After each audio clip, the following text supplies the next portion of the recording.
Hello, everyone, and welcome back. My name is Courtney. I am here with my spouse, Royce. Together we are the Ace Couple, and today we are diving back into the deep, dark depths of Reddit for another round of r/relationships. We've only done one other episode on this particular subreddit, so we've got much yet to explore. So let's see what we find today. Our first post today is entitled, I may have accidentally outed myself as asexual to my parents, and I have no idea what to do. OP is a 20-year-old woman with a mom and a dad in their 50s. And she says, I identify as asexual, aromantic, and have since learned what those terms were about 5 years now. I am not officially out to anyone beside my best friend. About a year ago, I told my mom that I believed I was asexual, and she did not seem to believe that was an actual orientation, but that I had not found the right person yet. 3 days ago, I was invited via Facebook to an event at my college that was a panel on asexuality and aromanticism. I checked the box that I may attend, and then forgot about the panel as I became super busy. Yay, midterms. The event was about 3 hours ago. 1 hour ago, I received an email from my mom with a snapshot of the event asking what it was, though the email could have been from my dad as they share a Facebook account, and he occasionally uses her email. If the email was from my mom, my dad will no doubt be seeing it at some point, and knowing them, my siblings, 15-year-old sister, 10-year-old brother, will probably find out soon. At this point, I have no idea how to respond or what to say. I had been planning on coming out to them both when I went home in December, but right now I have no idea what to say. At this point, I am freaking out because this was not how I wanted any sort of conversation to go. I have no idea what to do at this point. Good old Facebook! Yeah, posting anything on Facebook is dangerous.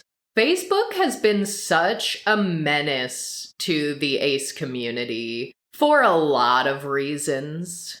Not only unintentionally outing people, because I don't know what Facebook's doing these days, and I frankly don't want to know what it's doing these days, but I do remember seeing some of the early evolution of Facebook, and I definitely know as new features were coming out, as more people started using them, like events popping up, even just people you know popping up that you had no intention of adding on Facebook. You're talking about new features. This post was made in 2015. I'm not saying this is a new feature. I just needed to call that out. Sometimes coming onto these Reddit threads and keyword searching things, we find some old posts. But, like, this is the era I'm thinking of, where all of a sudden, like, Facebook no longer felt like your own curated friends group, your own photo albums and people you want to talk to and see posts from, and all of a sudden, it's like breaking containment because Facebook is telling other people your business. I definitely remember that period of time. And it wasn't too long after this, 11 years ago? Yeah, it wasn't too terribly long after this that a ton of people who were in private asexuality groups or following ace pages started getting all of these horribly invasive ads for, like, the female Viagra. That was a whole thing. So, first and foremost, if you value your privacy, don't be on social media in general, particularly Facebook, I suppose. But I do want to call attention to the tried to have a conversation with my mom about being asexual a year ago. This is such a common response as an ace person trying to come out to their parents to hear something along the lines of, you just haven't found the right person yet. Or, you've just gotta try it. Like, those are things that are really common to hear. So I would love to bring more awareness to that fact, because we have more examples of media and pop culture when it comes to other queer identities. So, like, we've seen media examples of what not to do and what to do if your kid comes out to you as gay. Like, if a parent who's generally well-meaning but still just doesn't really understand, has maybe not ever known any queer people, they probably at least have an idea in their head of things they probably shouldn't say in that situation. We don't have as many instances of those in the popular consciousness for asexuality, so I would love to bring more attention to that. But also, I want to see this email. I want to know exactly what it said, because all we have is a snapshot of the event and asking what it is. Was it literally just, what is this, with a screenshot? Because that would be a terrifying email to receive. It's terrifying regardless if you're not ready to fully come out, but... It would be funny to just reply with a screenshot of the description of the event. I really do. I've said this before to you and amongst our circle of friends, and I don't even think our listeners fully understand the gravity of this.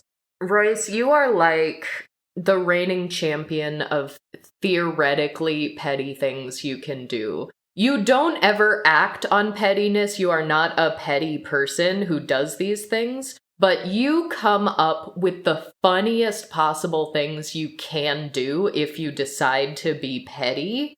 And it cracks everyone up because of how non-confrontational you actually are as a person. I really want to set up a hotline service. That's just bad advice. Call Royce for petty advice. Well, that won't work. You can't. They'll pick up the phone.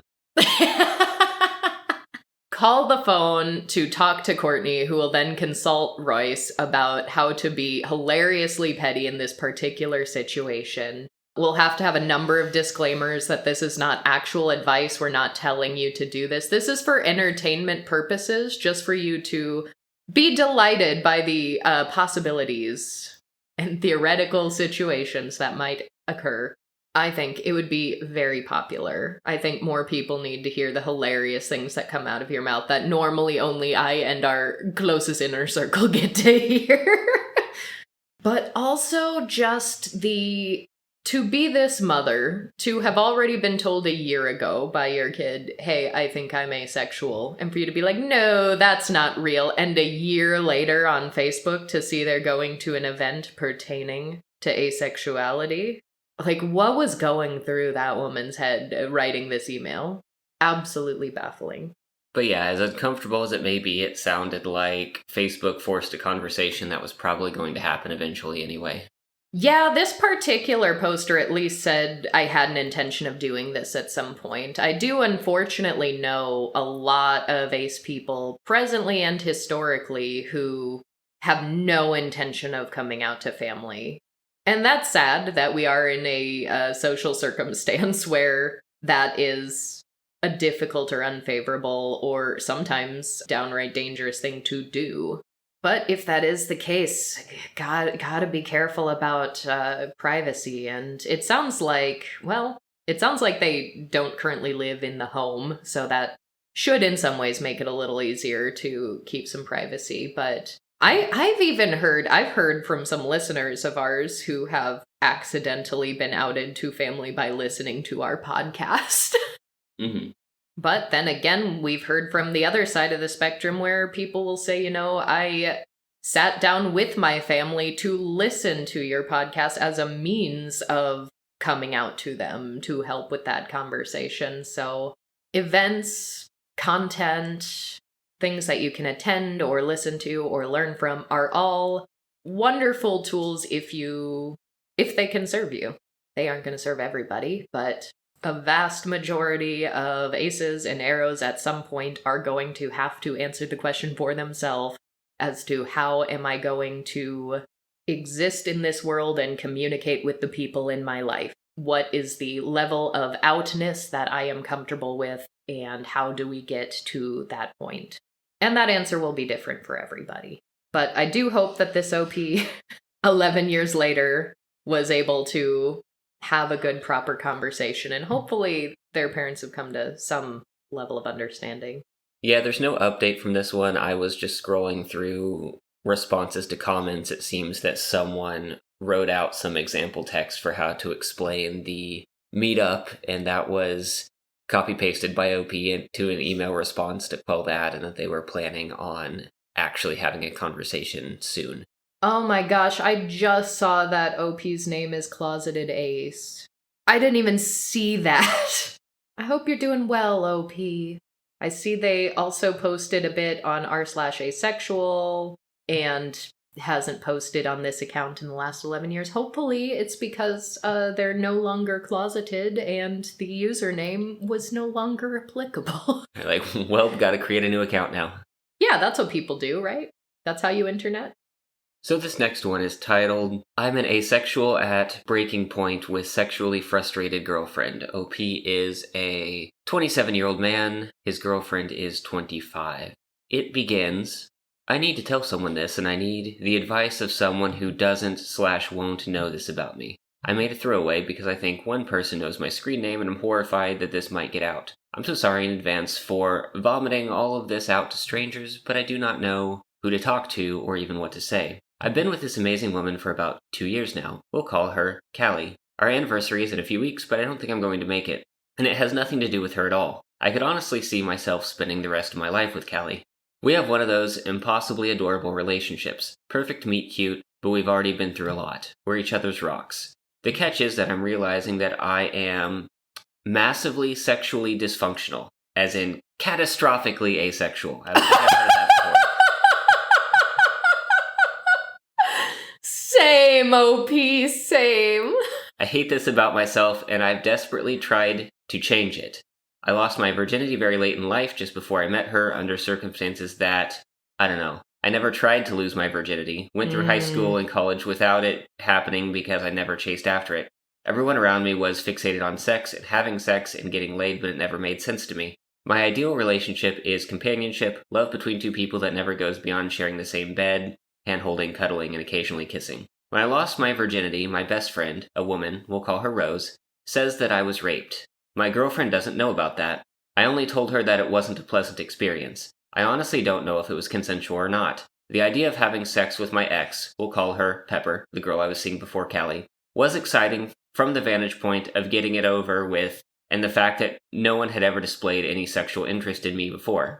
I should add that Pepper is significantly younger than I am, though I don't know if that's important. I bought condoms because one day Pepper said, if you had condoms, I'd fuck you right now. But when the moment came, I was overwhelmed with anxiety and a little bit of fear. I didn't want to have sex, but she clearly did, so I tried. I couldn't stay up, I never finished. Pepper berated me about it. We tried a few more times over the next several weeks. She got off, I never did. She continued to taunt me about it. We had a good relationship until all that started. Then I noticed that Pepper's attitude toward me, demeaning, belittling, and emasculating, didn't stay in the bedroom after a while. So I broke up with her and never looked back. I'm much happier without her.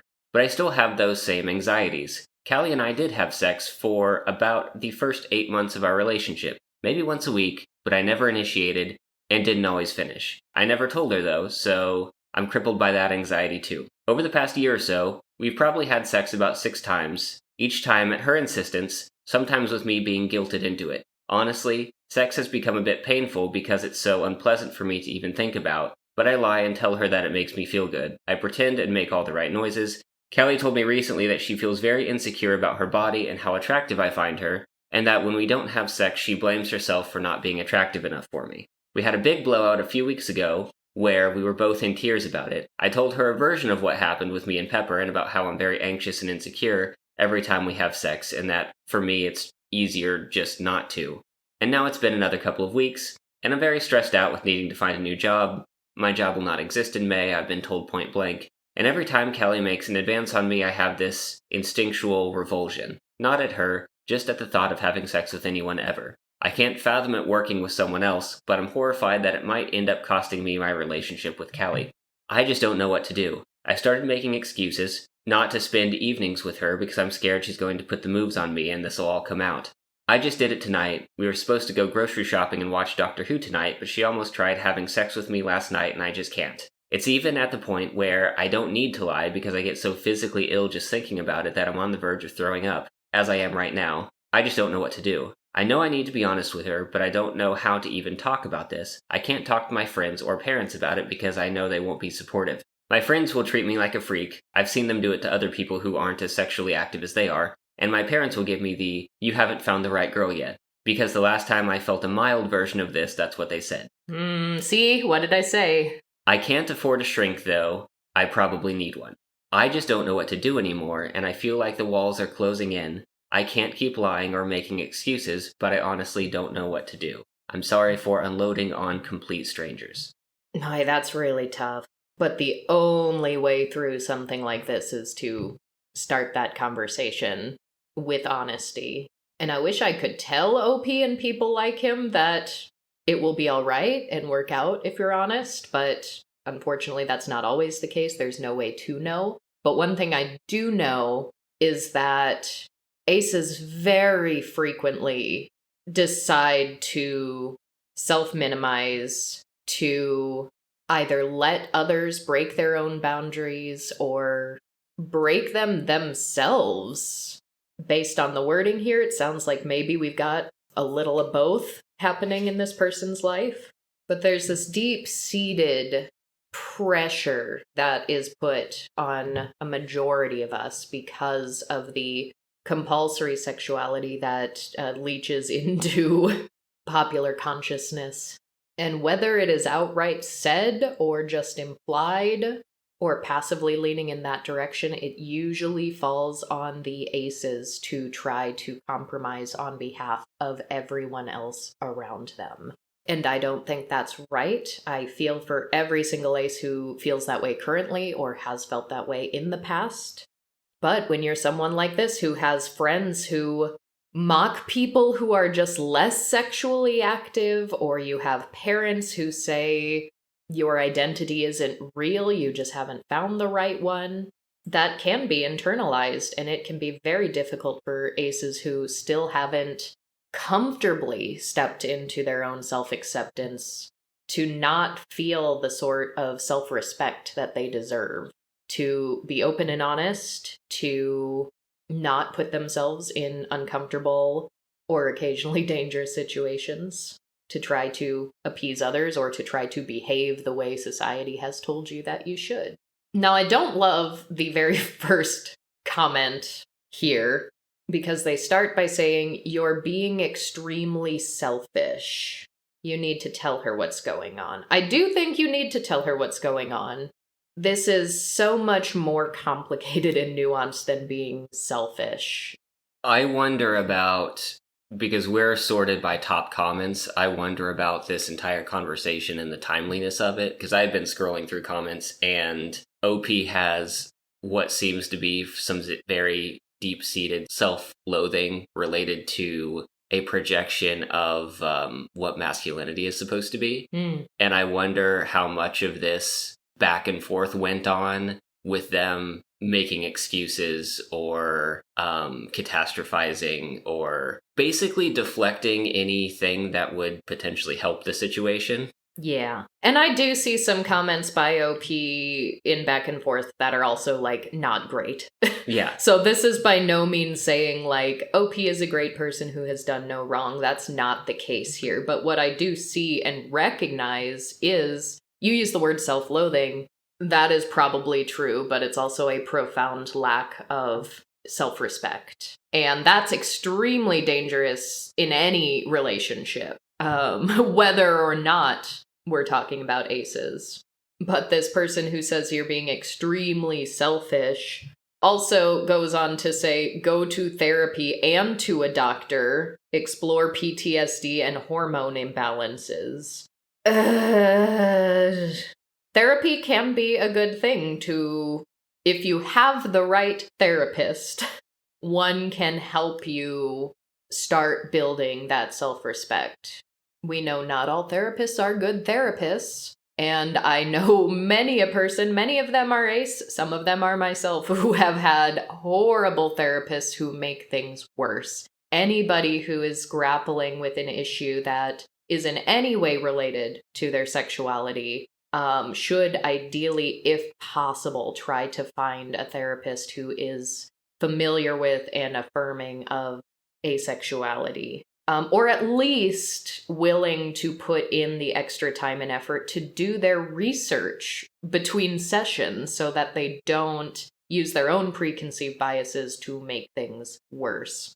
But unfortunately, I've got a sneaking suspicion that a lot of the commenters saying you need to go to therapy believe that the asexuality is probably a symptom of past trauma that can be cured, and that's just how people are. A lot of people think that way. So the nuance of what is the goal of therapy and how to find the proper therapist is so very important, and that is what is always lacking in conversations online when people just say, go to therapy. There is a comment way, way, way down that received no attention. It's sitting at a 0, who basically explains that, and OP's response was, oh great, now I have to worry about a therapist not taking me seriously. Yeah, you do. Which is accurate, yes. You do, actually. Like, that is something very, very real that I would say anyone in any marginalized community needs to be hyper vigilant of when seeking a mental health professional. It's not exclusive to asexuality. It's other queer identities. It's,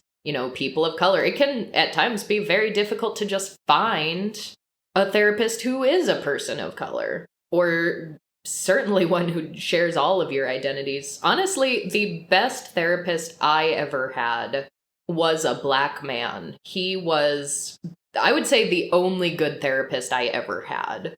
And we were able to relate on some racial issues, even though our experiences weren't one-to-one. But where it came to other elements of my life, like being a young woman, other things that he didn't have personal experience with, he was still very empathetic about and didn't give me horrible life-ruining advice like other therapists I had seen previously. But yeah, I mean, the number of comments here, like there's people saying like, consult your doctors to test your testosterone levels. Comments like these are not helpful. Although, even though this is only tangentially related to the main points I wanted to comment on in this goes back to other conversations we've had previously about what a lot of allos actually need or want from sex, and how a lot of them are not self-aware enough to identify those things. But there are a couple of commenters here saying, I'm a woman and I'm gonna comment on the why is sex so important thing. And she's saying, I need sex from my husband.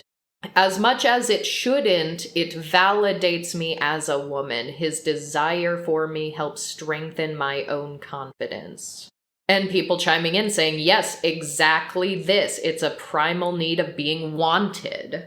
So some people get upset with me, especially allos, when I say a lot of allos don't actually want the act of sex, period. They want something deeper and more complicated than that, which sometimes is wanting to feel desired. That's a very common one. I'm not saying it's the case for everyone, but I think it's more allos than actually are able to identify that. And that's something that I do think allos should unpack. If aces have to unpack everything about our sexuality and why we don't want sex, or when we might want sex, or if we'd be okay with sex if X, Y, and Z factor were in place, if we have to do all of this mental work, mental calculations before even getting into a relationship, I think allos can do the same, personally.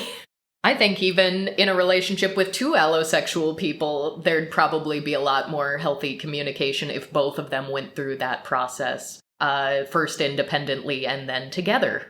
We even have a comment here. I'm gonna try to not comment on every shitty comment, but most of them are bad.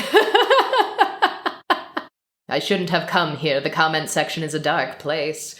But someone says not only see a therapist, but you need to see a sex therapist, because this person says there's one thing to be asexual and just not care about sex, but it's an entirely different thing to be repulsed by it. And people in the comments are actually needing to tell this commenter, like, no, actually, there are some asexuals who are just sex repulsed. So that's a thing that, people have talked about this as a modern problem, the whole, sex favorable versus sex repulsed aces thing. Certain elements of the discourse were new with the big boom on Twitter a few years back. But 11 years ago, here's an allosexual person saying being sex repulsed is not even asexual. It's also so interesting too, because all of these armchair psychologists So many people are bringing up PTSD, saying, well, clearly from your past relationship, you have PTSD, and this is why it is. Lots of commenters over and over are saying PTSD, and even the OP is saying PTSD seems extreme for what happened. I don't think that's what's happening to me.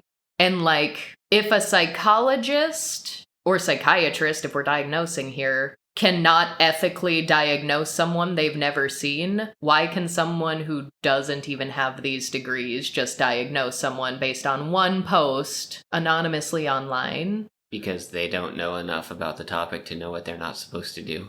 But what that goes down to is an inherent disbelief that asexuality is an orientation and not just a symptom of some form of illness. Yeah, they're latching on to the wrong parts of this because OP was not interested in that first relationship before it became abusive. Yes. Yes, there might be some lingering trauma from the emotional abuse or the coercion or something that happened as a result, like after that, but they're getting the order wrong. I know so many aces, men, women, non-binary aces, who in their first relationship, not having an interest in sexual activity, then did find that their first, major, intimate, long-term relationship, what have you, ended up becoming abusive. The lack of desire was already present, and then they were sexually abused by their partner. And this is backed up by statistics. The percentage of asexual people who at some point or another are going to be sexually abused, often in a case of intimate partner violence, is staggeringly high. And what do aces get when they try to talk about their actual experiences with this? They don't get people rallying around how we're disproportionately affected by this kind of abuse. We don't get awareness campaigns. We get people saying, go to therapy. We get people saying, your asexuality probably isn't real. You just have issues. All right, on to the next one. Me, 28-year-old female, feels mocked by two good friends, 26 and 27-year-old men, because they don't believe I am asexual. I have two good friends I knew in college. Recently, I was at lunch with them. Bryce, 26, and Will, 27, are both still single. I told them someone asked me out, and I turned them down because I wanted to focus on myself. When Bryce went to the bathroom, Will asked me if I had ever considered him romantically. I told him I honestly hadn't, and we were just friends. I thought that would be the end of it, and I didn't want to end a friendship over a confession. He said it didn't seem fair, and he would not pressure me for sex. He just wanted a chance to be with me. I told him I can't date people who have high sex drives. It never works out. When I said, I'm asexual, he just scoffed and said it's an excuse. Bryce came back, and we went to our cars. Bryce asked if I was coming back with them to his house. I said no. I was meeting with Tim, 30. Will got upset and said, "Oh, so you will see him, but not me?" I had dated Tim for about 3 weeks, but it didn't work out. Bryce said that if I was going to turn down Will, I should use a better excuse than being asexual, especially because I do date people. He also said he doesn't believe me when I say I am, and no one would believe me because I don't look like I have given up. I am really offended by this. I understand Will is likely hurt I turned him down, but to have someone say that to me feels really hurtful. I don't go around waving a banner telling people sex is evil. I just happen to be content with the way my life is. I feel like it's best to end the friendships, if it will always be, but she dated him, but what can I do? End the friendships, all of them. Never talk to any of these horrible, horrible men again. Yeah, they're not just friendships, as if one of them is saying, you not dating me is unfair. Yeah, first of all, not only is this acephobic, it is extremely misogynistic. There is a lot of dangerous patriarchal entitlement here. That is dangerous. These are red flags, early warning signs for danger. Remember last post when I said aces face a higher rate of sexual assault, sexual abuse, intimate partner violence? It's because of entitlement like this. scoffing at your asexuality, saying it's an excuse. Awful. Saying they don't believe you're asexual because of the way you look. That's just a repackaged what was she wearing, or clearly she was asking for it. Even if with these particular men it doesn't get to a point of violence, this is still profoundly unhealthy and deeply offensive individuals. Comments are just a wall of, these people are not your friends. Good.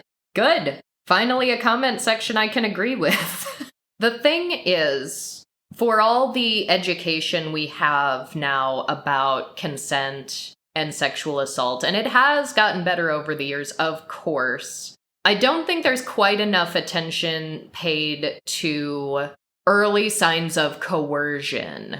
And this is exactly what this is. These are coercive tactics. And if you hear shit like this, you should run in the other direction. There is nothing to be gained from friendships with people like this. And there is everything to potentially lose. So this next one. My boyfriend says my asexuality makes him anxious. How do I calm his anxiety? OP is a 25-year-old woman. Her boyfriend is 24. I've been dating my boyfriend for 10 months, and we've been friends for a year prior to this. Before we started dating, I was upfront about my asexuality and how I was still navigating it even after I started identifying as ace at 15. I told him I was sex neutral, but that might change in the future to sex repulsed or positive. I also told him about how past partners have treated my sexuality like a challenge, and that I'm not interested in anyone who sees me as a thing to fix. He said he was completely fine with my sexuality, and we started dating a few months later. The first few months I was head over heels, so I admit I didn't see anything wrong when he'd say how lucky he was, quote, to be dating/kissing me. I thought it was cute. But when I asked him what he liked about me, it was always very surface level, my legs, my face, my ass. And when we were out together, he'd always make sure we were touching. Normally, I don't hate that, but it always felt a tad too much. I figured that touch was his love language and that he was just not used to this type of relationship yet. 3 months ago, he wanted to check in and ask how I was feeling about the relationship and my asexuality, because that night at dinner I had made a joke about sex being gross. It was after someone else made a gross sex joke, so I figured it was fine. He said the joke bothered him and that us not having sex made him anxious, that I didn't find him desirable. Plus, he says sex is the way he feels the most intimate with someone. So he's been compensating in other ways, like the excessive touching. I told him I'd work on showing him that I was invested in our relationship and told him we can be intimate in other ways, but he seems skeptical of that.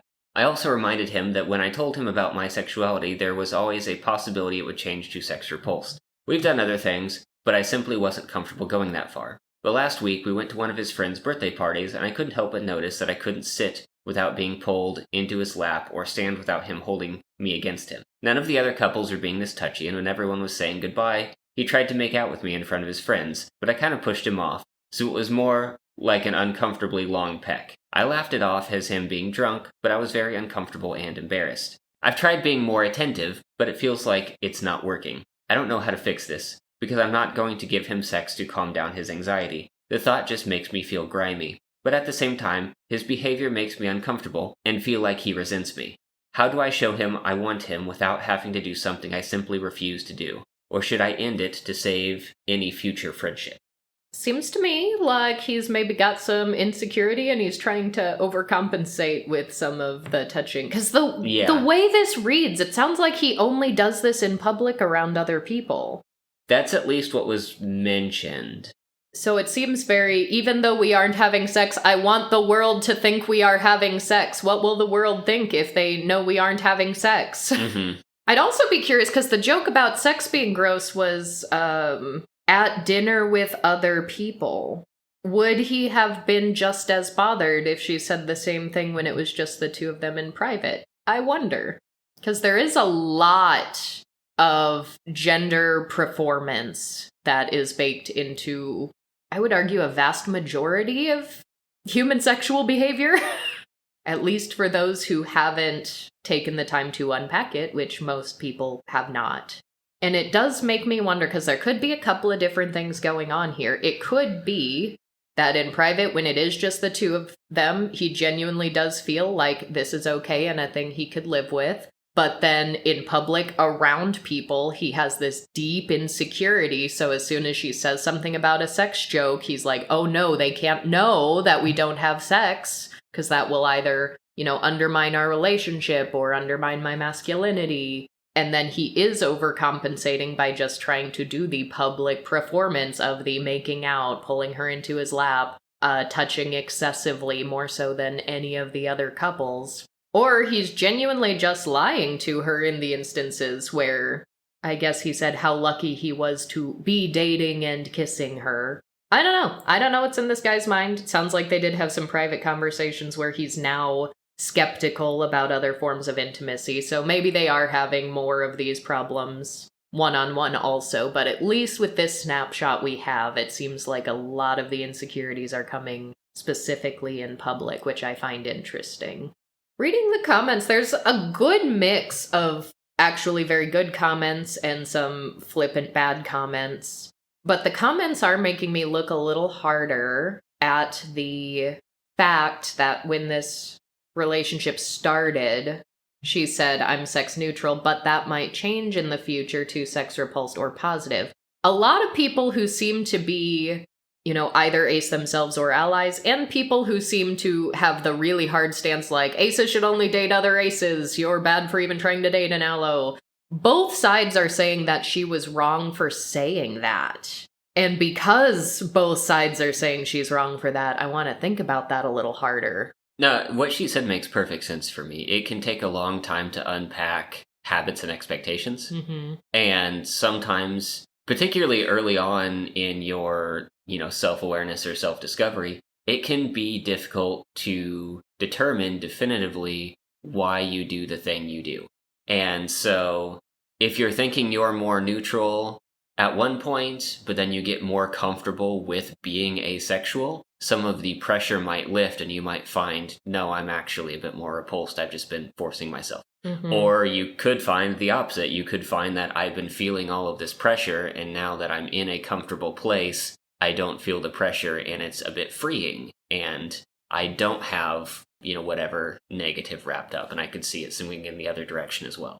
I think it makes perfect sense. I think it was honest. A lot of people, whether they seem to be on, I don't want to say side, like on OP's side, whether they seem to be an ace ally or an ace phobe, because I'm seeing both in the comments here, both are coming to the conclusion that she shouldn't have said that. And I disagree, because the people who are being less kind are saying, like, you're stringing him along.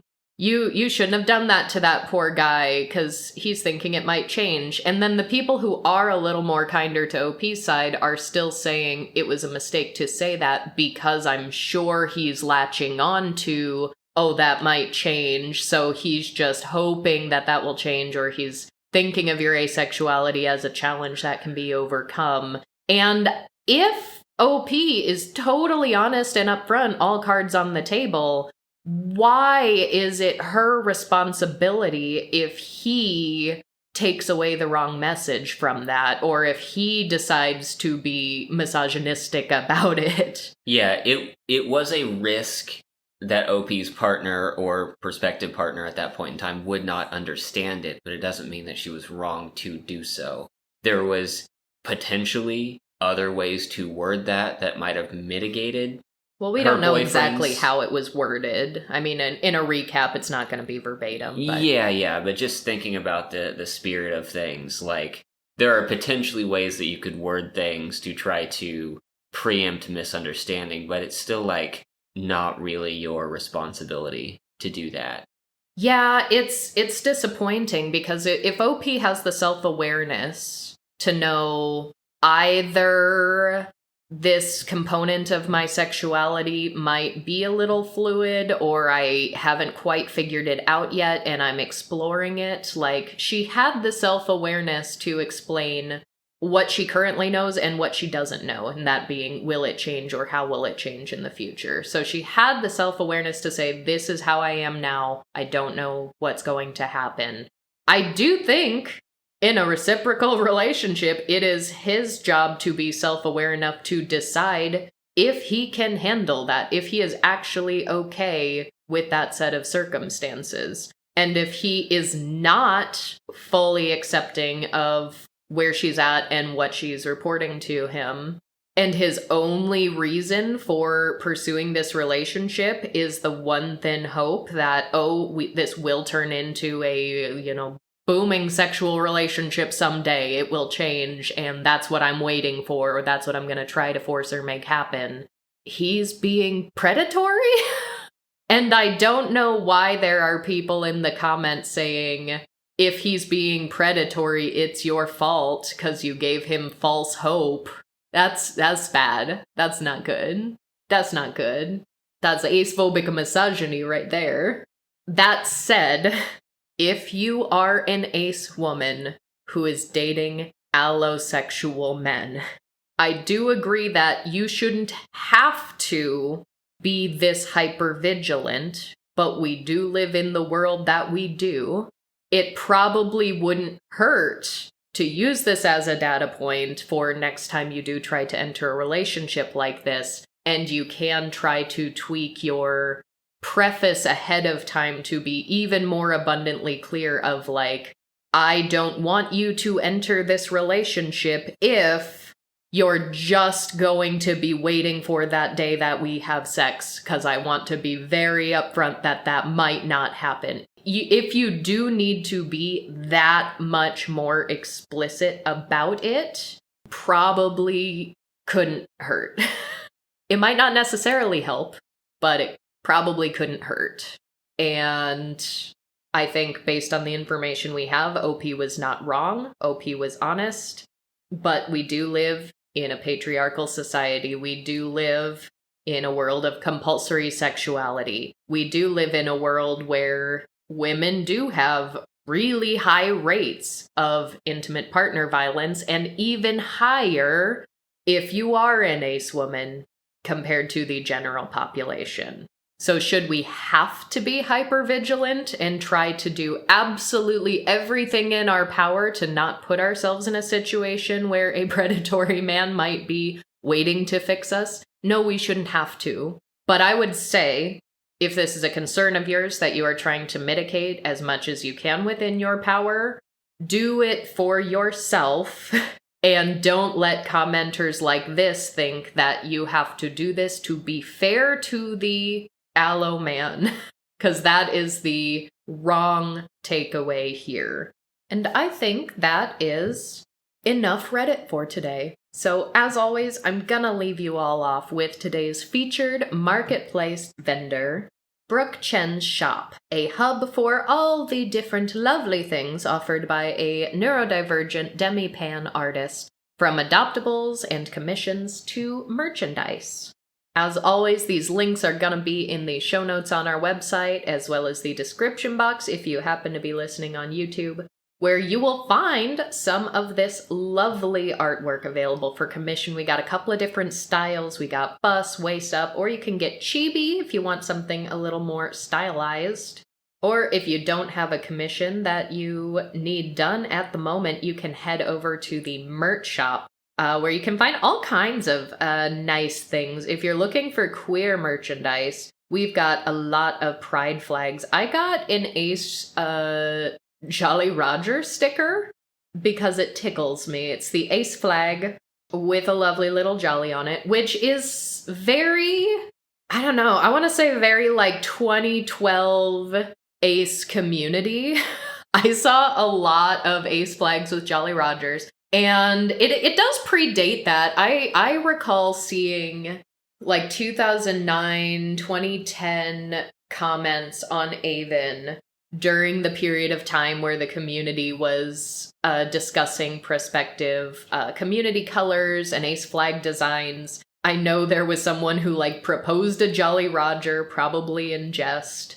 But even though obviously that has not become our flag, it's gotta be 2012, 2011 maybe, where I was seeing a bunch of artwork online of an Ace flag and a Jolly Roger that would say Ace Pirates don't want your booty.